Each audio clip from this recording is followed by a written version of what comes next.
History books tell you Rome fell to barbarian invasions.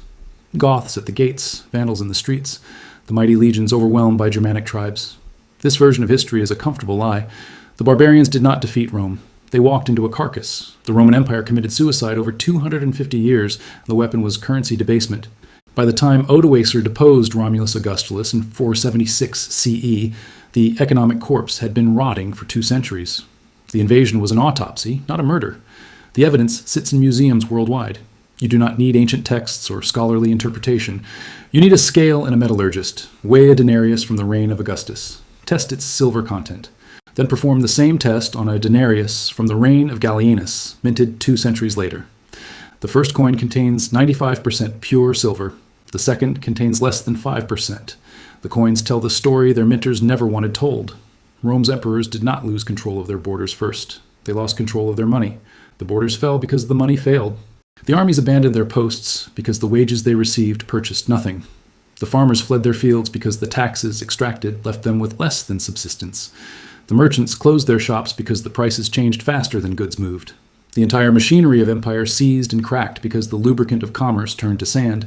This was not accident. This was not misfortune. This was engineered. Roman emperors understood what they did. They faced a choice between fiscal discipline and political survival. They chose survival. Every emperor who debased the currency bought himself time, purchased loyalty, and transferred the cost to the next generation. The extraction was deliberate. The concentration of wealth at the top was intentional. The impoverishment of the productive classes was the feature, not the bug. Oil did not make Rome powerful. Silver did not make Rome wealthy.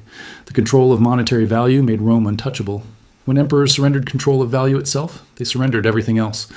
Welcome to Noob Historian. We follow the money, trace the power, and expose the history they never taught you in school.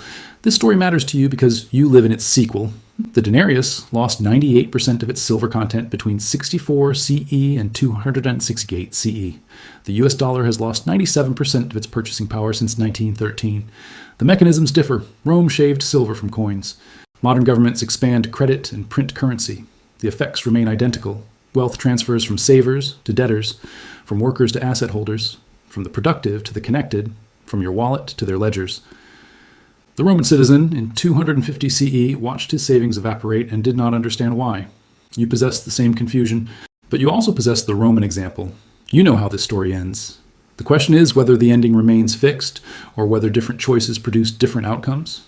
Let us examine the coin evidence. Let us follow the silver. Let us trace the destruction. Augustus understood money as a tool of state power. When he established the Principate after decades of civil war, he inherited a monetary system in chaos. The Roman Republic had maintained relatively stable coinage for centuries, but the wars between Caesar, Pompey, Antony, and Octavian had flooded the Mediterranean with debased and counterfeit coins. Trust in Roman money had collapsed along with trust in Roman institutions.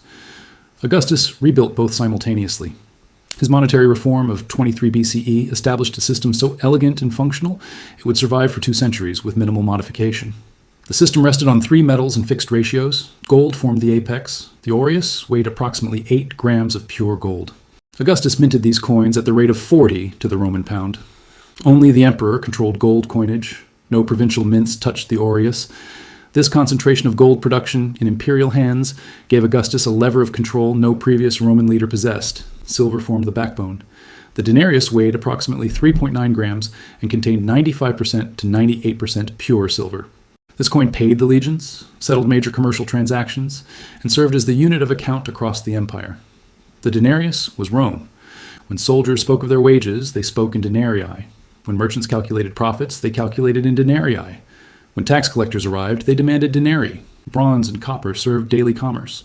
The sestertius and the as allowed common people to purchase bread, wine, and the necessities of urban life.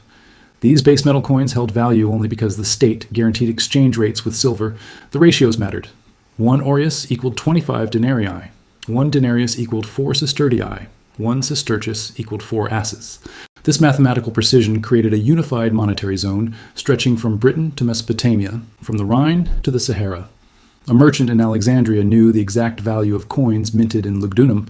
A soldier recruited in Syria received wages identical in silver weight to a soldier stationed in Hispania. The infrastructure of empire followed the infrastructure of money. Roman roads carried goods. Roman law enforced contracts. Roman legions protected trade routes. But Roman money made all of it function. Remove the money, and the roads become paths to nowhere. Remove the money, and the contracts become unenforceable. Remove the money, and the legions become armed mobs demanding payment in kind. Augustus grasped this relationship between monetary stability and imperial power. His successors inherited the understanding without inheriting the discipline. The pressure points emerged immediately. Rome conquered territory at a pace the tax system never matched. New provinces required legions for defense. Legions required payment. Payment required silver. The treasury contained finite quantities of the metal. Conquest produced diminishing returns as Rome pushed into less wealthy territories. Gaul yielded enormous plunder. Britain yielded far less.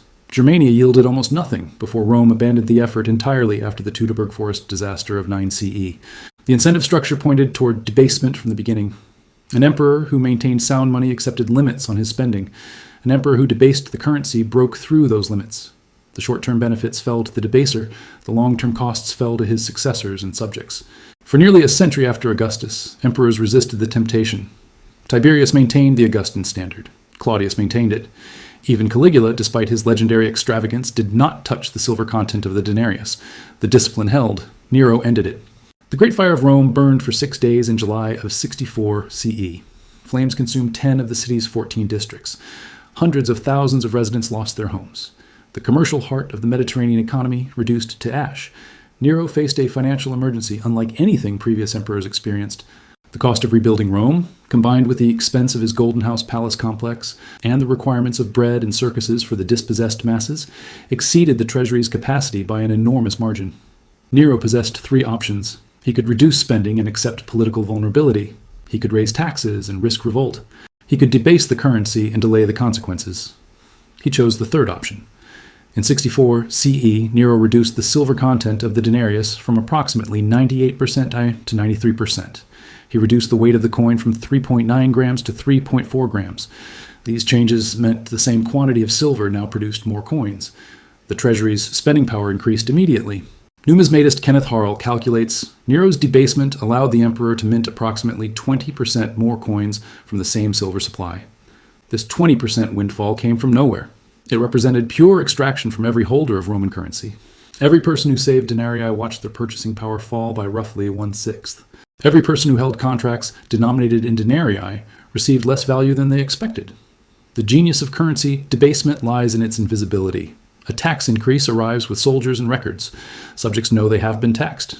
They can calculate their loss. They can direct anger at the taxer. Debasement arrives silently. Prices rise. Wages lag. Savings diminish. The victim struggles to identify the perpetrator. Most Romans in 64 CE did not connect rising prices to changes in coin composition. They blamed merchants. They blamed weather. They blamed fortune. Nero blamed the Christians. The scapegoat distracted from the crime. The debasement of 64 CE established a precedent more destructive than the fire itself. Nero proved an emperor facing fiscal pressure could solve the immediate crisis through monetary manipulation. Every successor remembered the lesson. The next century witnessed gradual degradation. Trajan pushed the silver content down to approximately 89% to fund his Dacian wars. Hadrian maintained this level. Marcus Aurelius dropped it further to around 75% during the Antonine Plague and the Marcomannic Wars. Commodus continued the trend, pushing content below 70%. Each reduction followed the same pattern. Military or political crisis created fiscal pressure. The treasury lacked sufficient resources. The emperor faced choices between sound money and immediate survival. Immediate survival won, always. The public adjusted, or rather, the public failed to adjust and suffered accordingly. Prices rose throughout the 2nd century. Workers found their wages purchased less each year. Savers discovered their accumulated denarii bought less than expected. The wealthy adjusted by accumulating land, which maintained value as currency depreciated. The poor had no such option. The Antonine period is remembered as Rome's golden age. The empire reached maximum territorial extent. The succession of 5 good emperors brought competent administration. Peace prevailed across most frontiers. Art and architecture flourished. The monetary record tells a different story. The denarius Marcus Aurelius, spent in 180 CE, contained 25% less silver than the denarius Augustus spent in 14 CE. The structural rot had begun. The machinery of extraction was operating. The gatekeepers of currency production had discovered the bottleneck between fiscal discipline and political survival. They chose to open the bottleneck. The flow of silver from citizens to emperors accelerated. It would not reverse. Septimius Severus seized power in 193 CE after a year of civil war. He entered Rome at the head of his legions and immediately understood the core political reality of the late empire. The soldiers made emperors. The soldiers unmade emperors. The soldiers required payment. Severus reportedly told his sons on his deathbed, "Be harmonious, enrich the soldiers, and scorn all other men."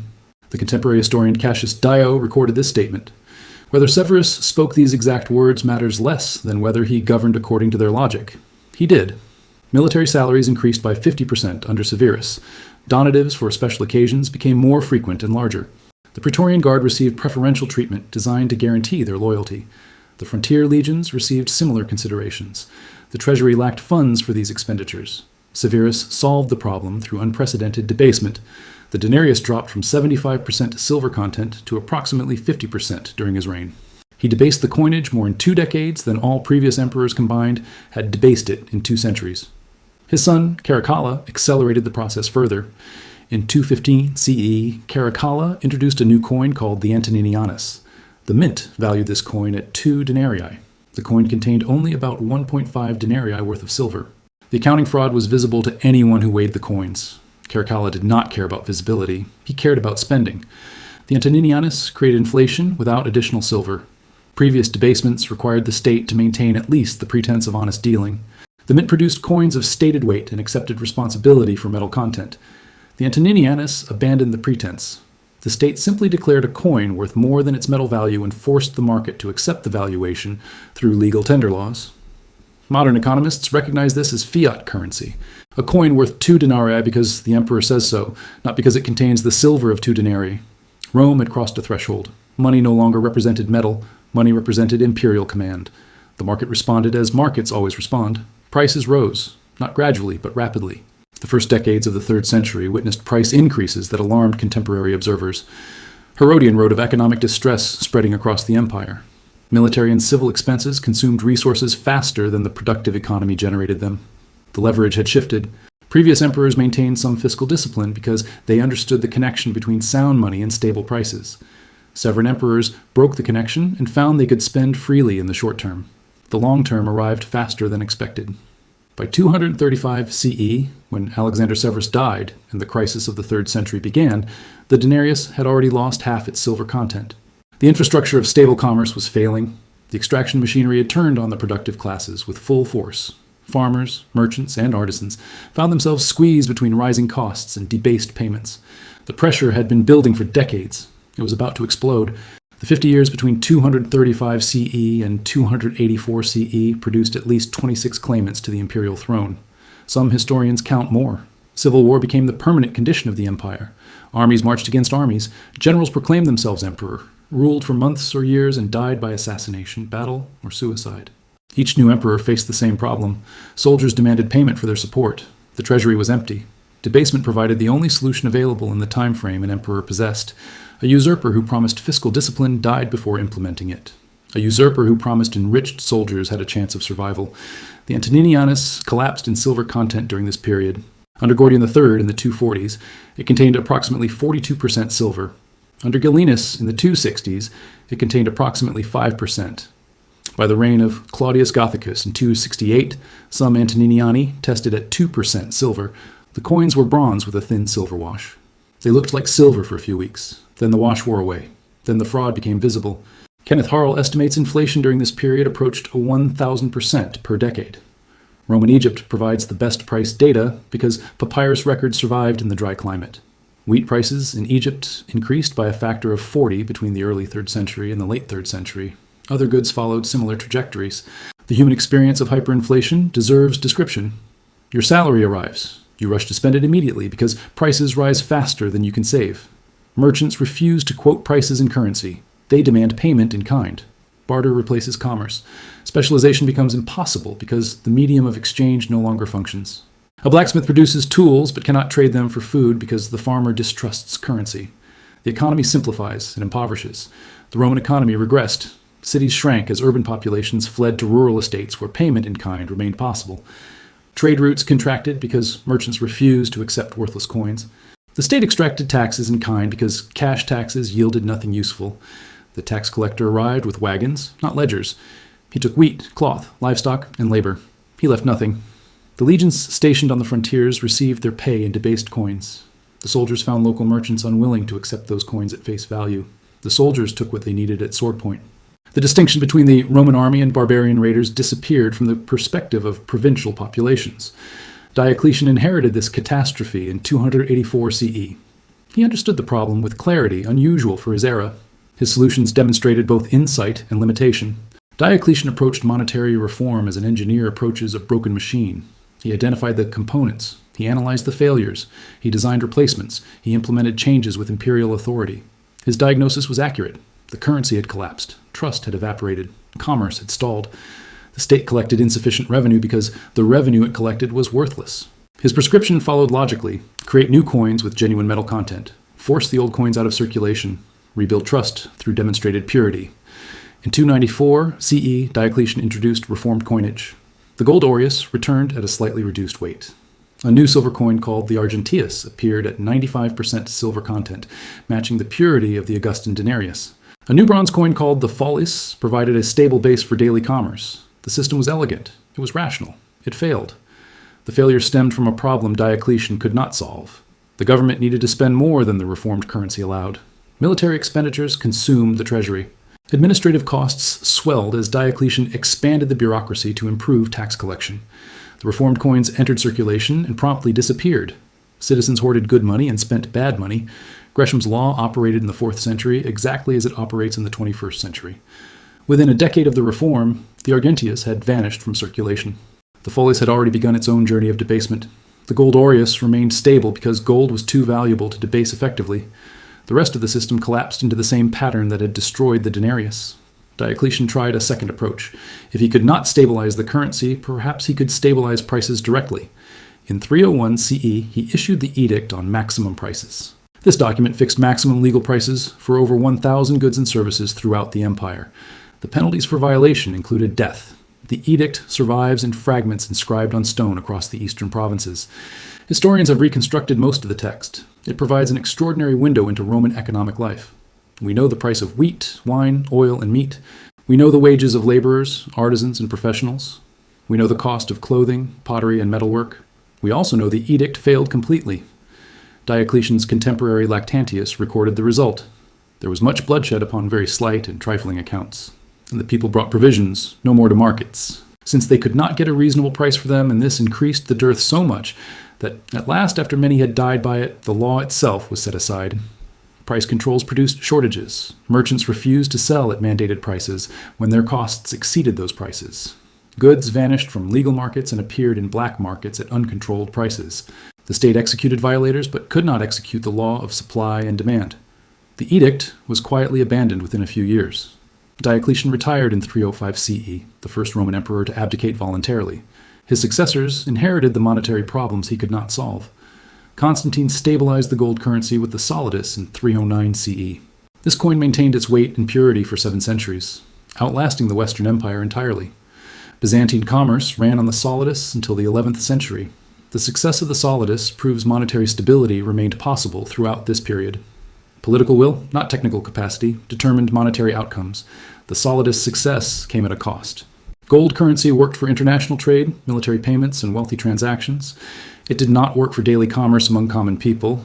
The poor used debased bronze coins that continued to lose value throughout the 4th and 5th centuries. A two-tier monetary system emerged. The rich operated in stable gold. The poor operated in collapsing bronze. Inequality widened along monetary lines.